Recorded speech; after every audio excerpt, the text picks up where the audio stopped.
과거와 현재를 넘나들며 우리가 직면한 문제 해결에 실마리를 찾아가 보겠습니다. 지방러의 시간여행 시작하고요. 자, 그럼 오늘은 어떤 이야기 해볼까요? 최근 울산에서 지역 소멸에 대응하기 위해서 새로운 시도를 준비를 하고 있습니다. 혹시 광역비자라고 들어보셨어요? 네, 저는 뉴스에서 다루기 때문에 들어봤었는데 네. 정확하게 어떤 의미일까요? 울산시가 직접 울산에 딱 맞는 외국인 인재를 선발을 하는 겁니다. 네. 외국 인재를 유치를 해서 인구도 늘리고 지역 산업에 필요한 인력도 확보를 하는 거죠. 지난해 8월 법무부가 관련 권한을 승인했고요. 다음 달부터 본격 시행됩니다. 네, 보통 우리나라에서 외국인이 취업하려면 국가적으로 정말 까다로운 여러 가지 절차가 있는데 그걸 울산에서 혹은 다른 지자체가 지자체 자체에서 주도적으로 간소화하겠다는 거잖아요. 네, 맞아요. 1월 26일 국민일보에서 울산시 관계자를 인터뷰한 내용이 이렇게 실렸는데 울산형 광역비자는 유입형 비자, E9, E7 그리고 확대화 정주형 비자, F2, F4, F5 이런 이름을 가진 이런 비자를 촉진을 해서 지역 맞춤형 전략을 추진하고 이를 통해 가족 단위 지역 이주를 유도하고 또 네. 차세대 고부가 가치 산업 육성과 지역 주력 산업의 경쟁력 강화를 도모하겠다 이렇게 밝혔습니다. 또 이것을 통해서 지역 경제 문제와 인구 문제를 동시에 해결할 수 있을 것이다 이렇게 밝혔다는 기사 내용이 있었습니다. 예. 특히 울산 같은 경우에는 동구의 광역 비자로 외국인 근로자들이 들어온다 이런 뉴스들도 계속 이어지고 있는데 네. 어느 정도의 규모로 외국인이 들어오게 될지 아직은 가늠할 수가 없는 거죠. 네, 그렇죠. 예. 네. 그런데 사실 이런 뉴스가 나오면 또 해당 지역 주민들의 우려가 나오잖아요. 맞아요. 이게 조금 그럴 수가 있는데 근데 사실은 이게 무작위 입국이 아니라 특정 기술을 가진 검증된 인력이 대부분 일자리를 확보한 상태로 이렇게 들어오게 됩니다. 예. 또 지자체 차원에서도 걱정이 되는 게 언어랑 문화가 달라서 생길 수 있는 문제들이 있잖아요. 이런 것들에 대한 고민도 지속을 하고 있는데요. 울산에서 외국인 유입 인구가 아까 말씀하신 대로 동구에서 가장 많잖아요. 네. 올해는 지역생활 적응을 목표로 해서 이런 것과 관련한 세부적인 정책 내용을 다듬고 있었습니다. 동구청 외국인 노사지원과에 연락을 드려봤는데요. 이옥선 외국인 주민지원 주무관의 답변으로 먼저 들어보겠습니다. 작년 7월에 전담팀 개를 신설을 했거든요. 준비하는 단계를 거쳐서 올해는 그들을 위한 직접적인 도움이 되는 사업을 준비 중에 있는데 울산 동구청 외국인 주민 플러스라는 톡 채널을 개설을 해서 주요 행사나 갑작스럽게 안내해야 되는 사항이 있을 경우에 카드 뉴스 형식으로 외국어로 번역된 판으로 실시간 홍보할 계획이 있고요. 동구 외국인 소식지라고 해서 언어가 익숙해지기 직전까지는 본인들의 언어로 지역에 대한 생활 정보나 문화를 익히실 수 있도록 그리고 작년 12월에 외국인 주민 협의체를 만들었어요. 12개 나라, 스리랑카, 베트남, 필리핀, 중국, 우즈베키스탄 이렇게 해가지고 이분들과 함께 하는 사업들에 직접 참여도 저희가 좀 시키려고 하고요. 외국인들만을 두고 하는 사업이 아니라 주민들이랑 직접적으로 많이 부딪히고 만나게 되는 자리를 좀 많이 만들려고 하거든요. 벽을 허물 수 있는, 가까워질 수 있는 자리를 좀 만들려고 준비 중에 있고요. 작년부터 기업체에 직접 찾아가서 산열 쓰레기 배출 방법이라든지 금연 관련이라든지 아니면 교통법규라든지 기업체 쪽에서는 번역사를 직접 두고 그런 교육도 올해도 시행을 할 계획입니다. 노동자 지원센터의 노동 상담이나 민원 상담 그리고 외국인들이 직접 동행정 복지센터나 동구청에 어떤 민원을 보러 가는데 어려울 경우에 저희가 현장에서 협력 지원도 해줄 계획을 갖고 있습니다. 네, 동구에서는 광역 비자가 시행이 아직은 안 됐어요. 하지만 먼저 조선업이나 이런 데서 이미 들어오신 외국인 근로자들이 있으시니까 네, 계속 유입되고 그분들을 있어서. 대상으로 사회 구성원으로 좀 적응할 수 있게 네. 여러 가지 생각을 많이 하고 계시는 거군요. 아무래도 서로에 대한 이해가 있어야 무분별한 차별이 생긴다거나 아니면 오해가 생기는 것들을 좀 줄일 수 있을 거라고 판단을 했기 때문에 이런 정책들을 펼친다고 말씀을 해주셨고요. 그리고 이런 뉴스를 보면은 사람들이 흔히 생각을 하잖아요. 외국에서 전문 인력이 유입이 된다고 지금 국제화 시대가 맞긴 하구나 이런 생각을 좀 하시잖아요. 근데 사실 나라가 주도한 외국인 유입 정책이 최근의 일만은 아닙니다. 네.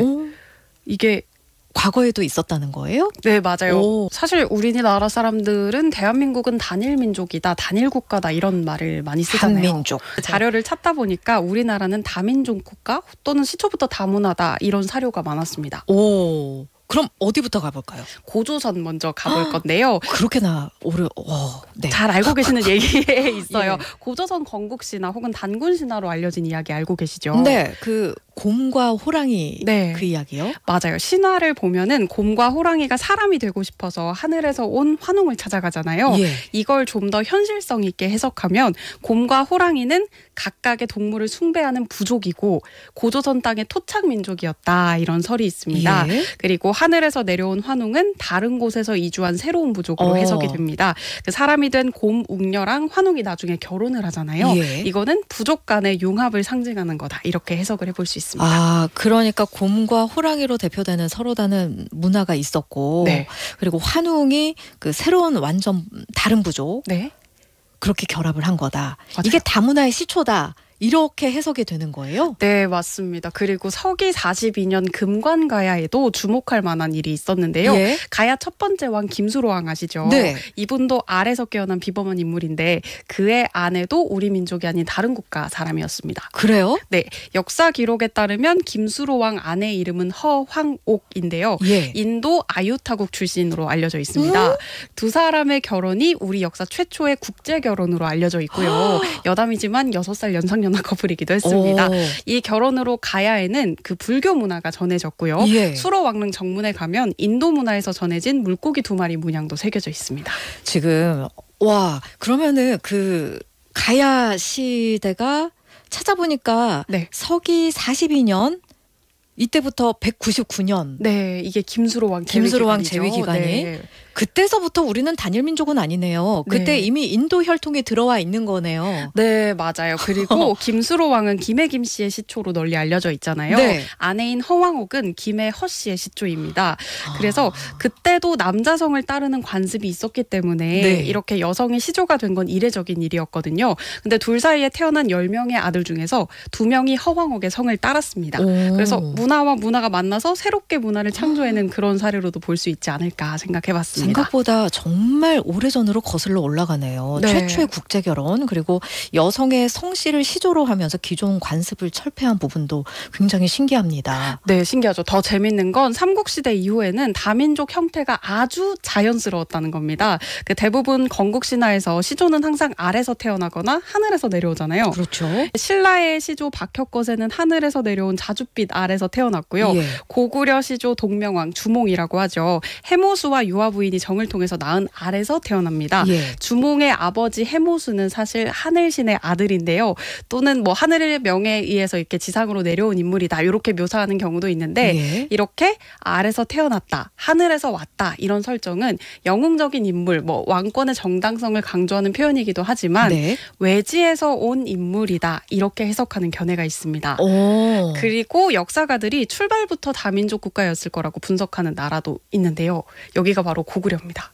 고구려. 네. 지금 역사 순으로 이렇게 가고 있어요. 맞아요. 사실은 여러 가지 설로 나와 있습니다만 고조선부터 지금 우리는 다문화로 시작을 한 거예요. 네. 그럼 고구려는 또 왜 출발부터 다민족 국가다 이렇게 분석을 하는 걸까요? 우선 고구려가 시작된 곳이 압록강 중류 지역인데요. 네. 강을 끼고 있는 지역이다 보니까 여러 문화권과 교류하기 쉬운 위치였겠죠. 또 고구려는 영토 확장의 역사를 빼놓을 수가 없잖아요. 그 과정에서 동해, 옥저, 부여 이런 여러 민족과 연합을 해 나갔습니다. 각각의 문화를 배척하는 게 아니라 적극적으로 수용을 했고 네. 일부 이민족에게는 군사나 정치 분야에서 다양하게 역할을 할 수 있도록 자리도 많이 내줬습니다. 그러면서도 고구려 정신은 절대 잃지 않았기 때문에 고구려의 중심은 잘 유지를 하면서 유연한 국가로 성장을 할 수 있었다. 이렇게 전해집니다. 예, 그러면 다문화 장점을 정말 잘 활용한 사례다. 이렇게 역사가들이 이야기를 하고 있는 거네요. 네, 그리고 바보온달이라고 들어보셨죠? 네. 이 바보온달도 실존 인물인데요. 오. 고구려 25대 왕 평원왕의 사위입니다. 그리고 고구려 장군이기도 했는데 예. 이 온달 장군이 서역 출신일 거라는 주장도 있습니다. 외국인. 맞아요. 외국인. 이 온달에 대한 설명을 보면요. 네. 비루 먹은 당나귀처럼 우습게 생겼다. 말이 어눌했다. 이런 표현이 역사서에 그래서 존재하는데. 바보 온달이라고 얘기를 하잖아요. 네, 맞아요. 그런데 바보가 아니라 만약 외국인이었다면 조금 다른 외모도 또 말이 잘 통하지 않았던 이유도 설명이 되는 거죠. 근데 온달 장군에 대한 기록이 많지 않은 데다가 확실히 명시된 내용은 아니라서 일부 학자들이 주장하는 설 정도입니다. 외국인일 수 있다. 외국인일 수 있다. 서역 출신일 수 있다. 근거 보충이 물론 필요한 내용이지만 그럴듯하네요. 그리고 이번엔 고려로 가볼 텐데요. 예. 고려시대의 한반도는 이미 다문화 국가다. 이렇게 여러 연구가들 사이에서 평가를 하고 있습니다. 실제 고려는 오는 자를 거절하지 않는다. 이런 적극적인 수역 원칙을 펼쳐갔고요. 그 목적은 국방력 강화랑 인재 확보로 알려져 있습니다. 고려 시대가 대략 918년부터 1392년 요 정도 역사일 텐데 그때부터 이미 다문화 국가였다. 이거는 진짜 우리나라는 단일 민족이다. 한민족이다. 이런 논리가 완전 철저하게 깨지네요. 지금까지 설명을 듣고 나니까. 네, 맞아요. 그러면은 고려는 어떤 정책이 있었길래 그런 평가를 받는 걸까요? 일단 귀화인들에게 투화전이라는 토지를 지급했습니다. 예. 일단 안정적으로 정착을 하려면 살 곳이 필요하잖아요. 예. 이렇게 토지를 지급해서 거기서 농사도 지을 수 있게끔 했고요. 대규모로 이주한 귀화인들은 일정 규모로 나눠서 거처를 하도록 했습니다.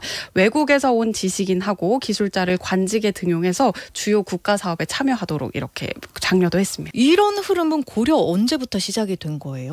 놀랍게도 태조 왕건 때부터 이런 기조가 있었고요. 이걸 특히 구체화했던 왕은 고려 초기에 광종으로 알려져 있습니다. 예. 당시 고려에 살았거나 왕래했던 외국인이 연간 수십만 명에 달했다고 하는데 근데 그때 고려 인구가 250만 명으로 추정이 되고 있어요. 그러면 수십만 명이면 비중이 상당한 편이죠. 그렇네요. 네. 와, 그래서 왜 고려하면 좀 화려한 느낌이 많이 들잖아요. 그리고 요즘의 드라마나 영화에서 고려 시대를 좀 나타내는 그런 콘텐츠들을 보면 의복도 상당히 화려하고 그런데 그게 이렇게 다양한 문화가 융합된 결과라서 그럴 수도 있는 거겠군요. 맞아요. 귀화인을 차별하지 않고 동등하게 대우하면서 이분들이 자연스럽게 토착화되도록 노력을 했기 때문에 나온 결과로 보이는데요. 예. 이런 것들이 더 잘 나타나는 게 고려시대 호적제도인 편적이라는 게 있는데 이 편적에 귀화인의 기록을 함께 적어서 관리를 했습니다. 덕분에 일반적으로 3, 4대가 지나가게 되면 귀화인 출신을 구분하기 어려울 정도로 자연스럽게 민족으로 융합이 이루어졌다고 합니다. 와, 우리나라는 대체 언제부터 단일 민족이다 이런 생각이 자리 잡혔을까요? 쇄국 정책 이런 말 많이 들어보셨죠? 조선이구나. 네, 결정적인 시기가 조선시대입니다. 근데 그 이야기는 아직 끝나지 않은 귀화인들의 역사랑 함께 다음 시간에 다뤄보면 어떨까 싶은데요. 예, 알겠습니다.